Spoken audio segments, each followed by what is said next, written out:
அடுத்து வாழ்த்துறை வழங்க அழைக்கிறோம் திரை நட்சத்திரம், சமூக செயல்பாட்டாளர், சமீப காலமாக வலைதளங்களில் நம்மோருடைய கருத்தை பலமாக மக்களிடையே எடுத்து வைக்கக்கூடிய செல்வி வினோதினி அவர்களை வாழ்த்துறை வழங்க அழைக்கிறோம்.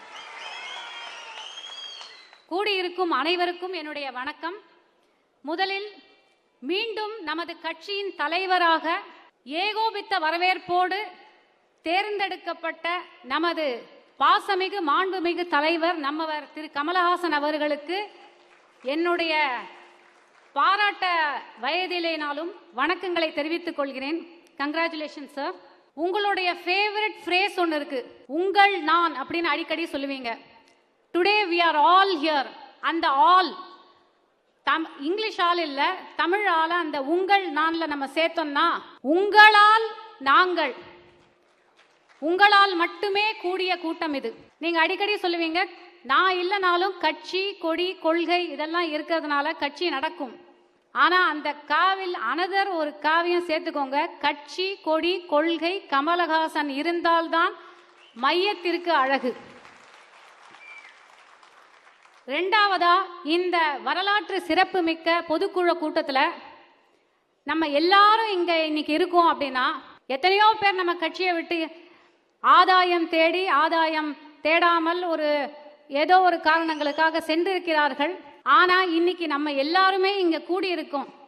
இந்த நேரத்தில் நம்ம ஒவ்வொருவருடைய சிறு சிறு பங்கை ஆற்றுவதற்காக, ராமருக்கு ஒரு அணில் போல அப்படிங்கிற வார்த்தையை கூட நம்மளால இன்னைக்கு யூஸ் பண்ண முடியாது. ஏன்னா அந்த ராமர் அப்படின்னு சொன்னாலே பயமா இருக்கு. அந்த வார்த்தைக்கு ஒரு அரசியல் சாயம் பூசியிருக்காங்க. அணில்னு சொல்ல முடியாது, அதுவும் சிக்கல்.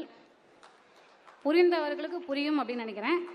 அதனால என்ன உவமையை தான் யூஸ் பண்றது அப்படின்னு பார்த்தா, இந்த ஜிஎஸ்டி அப்படிங்கிற ஒரு பெரிய காம்ப்ளெக்ஸான விஷயத்தை தேசம் முழுவதும் பேசு பொருளாக்கின ஒரு சாதாரண கிரீம் பன் இருக்கு பார்த்தீங்களா, அந்த கிரீம் பன் போன்று நம் ஒவ்வொருவருடைய சாதாரண சிறு சிறு பங்கை ஆற்றுவதற்கு நமக்கு தலைவர் வாய்ப்பை ஏற்படுத்தி கொடுத்திருக்கிறார். அதற்கு முதற்கண் அவருக்கு நன்றிகளை தெரிவித்துக் கொள்கிறேன். இந்த நேரத்தில் நான் ரெண்டு விஷயத்தை பேசிட்டு போயிடுறேன் நேரமின்மை காரணமாக. முதல்ல நம்ம கட்சியுடைய கொள்கை, கட்சியுடைய சித்தாந்தம், சென்ட்ரிசம் அப்படிங்கிறத பற்றி enough has not been spoken about அப்படின்னு நான் நினைக்கிறேன். ஏன்னா எல்லாருமே அரசியலுக்குள்ள வரும்போது, அதுவும் கடந்த 25-30 வருஷத்துல அது ஒபாமாலேருந்து ஹிலரி கிளின்டனா இருக்கலாம், ட்ரம்ப்பா இருக்கலாம், யாரா இருந்தாலும் இங்க புதுசா கட்சி தொடங்குறவங்கலேருந்து எல்லாருமே சொல்ற ஒரு விஷயம், change, we are bringing change, மாற்றத்திற்கான அரசியல் அப்படிம்பாங்க. ஆனா அது என்ன மாற்றம்டா அப்படின்னு கேட்டா முக்காவாசி பேர் முடிப்பாங்க.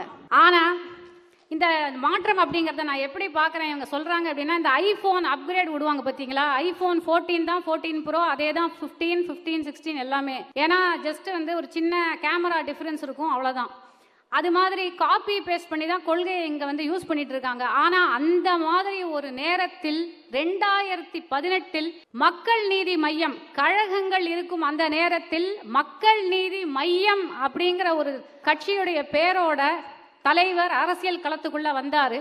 உண்மையான மாற்றத்திற்கான அரசியல் அப்படிங்கிற அந்த வார்த்தைக்கே ஒரு சிறப்பு கொடுத்து அதுக்கே ஒரு டெஃபினிஷனான ஒரு கட்சியாக நாம் விளங்குகிறோம். ஏன்னா இந்த சென்ட்ரிசம் அப்படிங்கிற இந்த பாலிசி, இந்த கொள்கை இதற்கு முன்னாலும் இந்தியாவில் இல்லை, அதற்கு பிறகும் இத்தனை ஆண்டு காலம் யாரும் அதை பேசவில்லை. ஆனா நம்ம தலைவருடைய தலைவர், மானசீக குரு அப்படின்னு நம்ம சொல்லக்கூடிய தேச தந்தை அண்ணல் காந்தியடிகள், அவரை இந்த இடத்துல நம்ம நினைவு கூறணும். ஏன்னா அவர் இதே விஷயத்த அவருடைய காந்தியன் கான்ஸ்டிடியூஷன்ல பேசியிருக்காரு.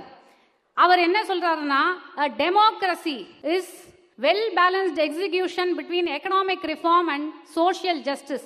இதே தான் ஐ திங்க் மௌரியா சாரும் பேசினாரு. என்ன அப்படின்னா ஒரு economic reform and economic development இன்னைக்கு India is at a cross roads.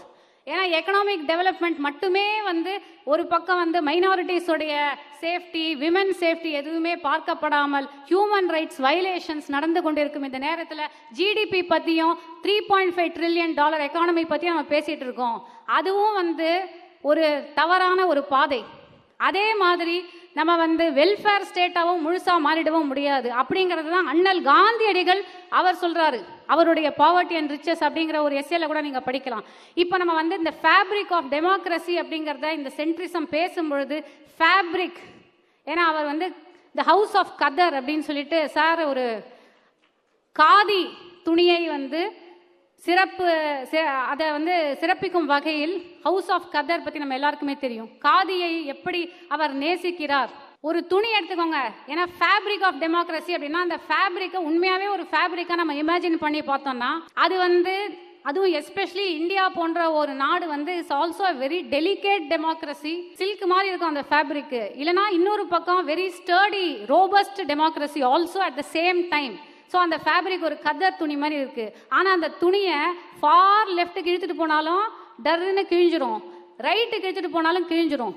But அந்த பேலன்ஸை கொடுக்கக்கூடியது தான் சென்ட்ரிசம். இதுதான் என்னுடைய புரிதல். சார் வந்து எந்த அளவுக்கு இந்த சென்ட்ரிசம் அப்படிங்கிறத வந்து வாழ்ந்துட்டு இருக்காரு, நம்ம எல்லாரும் அதை உள்வாங்கியிருப்போம். ஆனா அவர் வந்து எந்த அளவுக்கு அதை உள்வாங்கியிருக்காரு அப்படின்னா நம்ம எல்லாருமே ரொம்ப ரசித்து பார்த்த பாரத் ஜோடோ யாத்திராக்கு அப்புறம் அவர் கொடுத்த அந்த பேட்டி ராகுல் காந்தி அவர்களோட.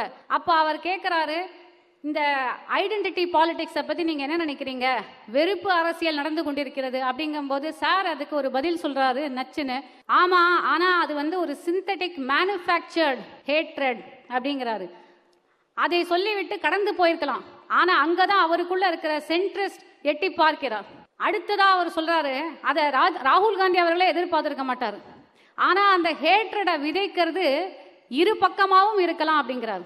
ஆக ஒரு பக்கத்திலிருந்து நாம் பார்த்தோமே ஆனால் அடுத்த பக்கம் நமக்கு அதராக தோன்றும். அதே மாதிரி அந்த சைட்ல இருந்து பார்த்தா இந்த சைடு நமக்கு வந்து நம்முடைய பிரிவினை தோன்றும். ஆனா நடுவுல இருந்து நம்ம பார்த்தால்தான் ரெண்டு பக்கத்துடைய நியாயங்களையும் ரெண்டு பக்கத்துடைய அநியாயங்களையும் நாம் பேசலாம்.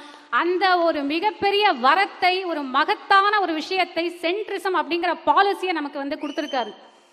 இதை வந்து நம்ம இன்னும் சரியாவே கொண்டாடலை அப்படிங்கிறது என்னுடைய வருத்தம். ஆனா ஒரே ஒரு விஷயம் மட்டும் சொல்றேன், இது எவ்வளவு பெரிய ஃப்ரீடம் நமக்கு கொடுக்குது. சோஷியல் மீடியாலயா இருக்கட்டும், டிவி டிபேட்லயா இருக்கட்டும். என்ன அப்படின்னா நம்ம வந்து எந்த ஒரு கட்சியில இருந்தாலும் ட்விட்டர்ல வந்து ஒரு வார்த்தையை சொல்றாங்க, எந்த ஒரு கட்சி நம்ம இருந்தாலும் அந்த கட்சிக்கு வந்து நம்ம சொம்பு தூக்கணும், இல்லைன்னா முட்டு கொடுக்கணும். ஆனா சென்ட்ரிசம் ஐடியாலஜியில இருக்கக்கூடிய மக்கள் நீதி மையத்தில் இருக்கும் நாம் ஒவ்வொருவரும் முட்டு கொடுக்க வேண்டியது ஒரே ஒரு விஷயத்திற்கு மட்டும்தான். உண்மை உண்மை உண்மை. எது நியாயமோ எது அறமோ அதற்கு மட்டும் முட்டு கொடுக்க வேண்டும். வேறு எதற்கும் நாம் சொம்பு தூக்க வேண்டிய அவசியமே கிடையாது. இதுதான் நமக்கு கிடைச்சிருக்கிற பெரிய வரம். அதே போல இன்னைக்கு அரசியலுக்கு வர எல்லாருமே ஏதோ ஒரு ஆதாயத்தை தேடி வருது அப்படிங்கிறது ஒரு நார்மலைஸ் செய்யப்படுது. எப்போ அவன் அரசியலுக்கு போயிட்டான் கண்டிப்பாக வந்து சம்பாதிச்சிருவான் அப்படிங்கிறது ஏதோ பிஸ்னஸ் பண்ண போகிற மாதிரி ஆக்கிட்டாங்க. ஆனால் nobody can accuse him of that. நம்ம எல்லாருக்குமே இதை வந்து 100 தடவை நம்ம பேசிட்டோம், 1000 தடவை 10,000 தடவை இதை முழங்கிட்டோம்.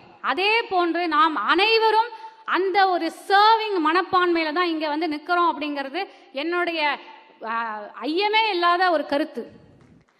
ஏன்னா ஆதாயம், நாம் ஏற்கனவே சொன்ன மாதிரி ஆதாயம் வேண்டி வந்தவர்கள் அனைவரும் இன்னைக்கு வந்து அவங்க இல்லை. ஸோ அதுக்கே வந்து நம்ம பாராட்டிக்கணும். Let us be very candid about it. People who came thinking that இவரால் ஒரு ஆதாயம் கிடைக்கும், இவரை வைத்து ஒரு ஆதாயம் கிடைக்கும், இங்கு இருப்பதால் நம் பிசினஸில் ஒரு ஆதாயம் கிடைக்கும் அப்படி என்று வந்தவர்கள் அனைவரும் இன்று இல்லை, சென்று விட்டார்கள். நிம்மதி. இங்கு நாம் இருக்கிறோம், நமக்கு பாராட்டுக்கள். கடைசியாக நான் வந்து ஒரே ஒரு விஷயத்தை சொல்லி ஒரு நிமிஷத்துல முடிச்சுக்கிறேன். இன்னைக்கு வந்து அதே ராகுல் காந்தியோட இன்டர்வியூல நம்ம பார்த்திருப்போம். ரெண்டு பேருமே வந்து ஒரு சரியான ஒரு விஷயத்தை பேசுறாங்க. என்ன அப்படின்னா நம்பர் கிரன்ச்சிங், எலக்ட்ரல் பாலிடிக்ஸ், வாக்கு அரசியல் மட்டும் வந்து அரசியல் கிடையாது. ஏன்னா இன்னைக்கு இப்பதான் அர்ஜுனர் பேசினார், நமக்கு வந்து நிறைய இது வருது, நமக்கு நீங்க வந்து களத்துல இல்லை அப்படிங்கிற மாதிரியான ஒரு விமர்சனங்கள்லாம் வருது. ஆம், வருகிறது.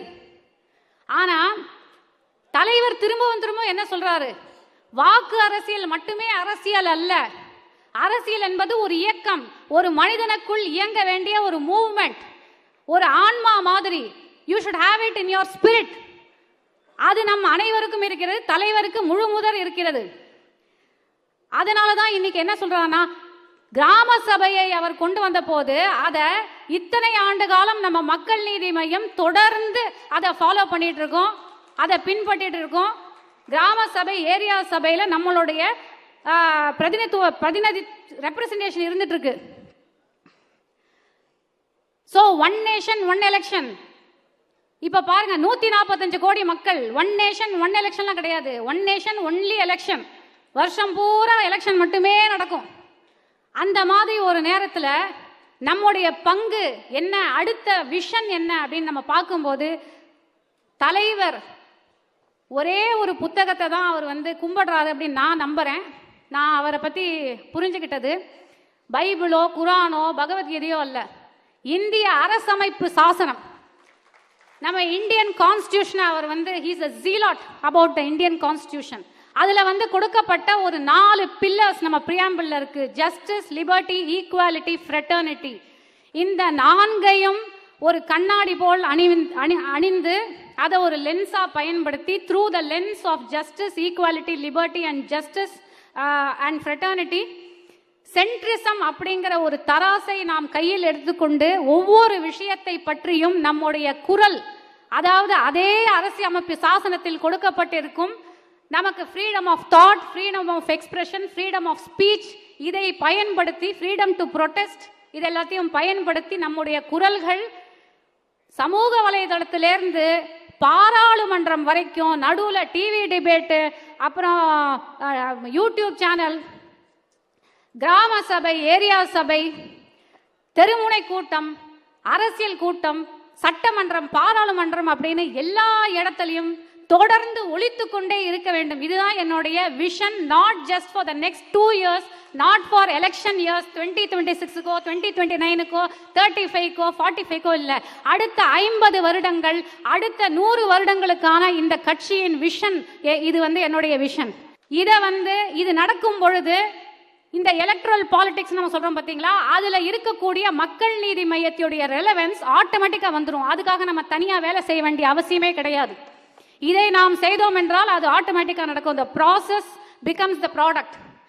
அப்படி இருக்கும் பொழுது அன்னைக்கு அந்த 100 வருடம் கழித்து நீங்கள் இருக்க மாட்டீர்கள், நான் இருக்க மாட்டேன், தலைவர் இருக்க மாட்டார், ஆனா விதை நம்ம போட்டது என்று சொல்லி வாய்ப்பளித்தமைக்கு நன்றி கூறி விடைபெறுகிறேன். நாளை நமதே.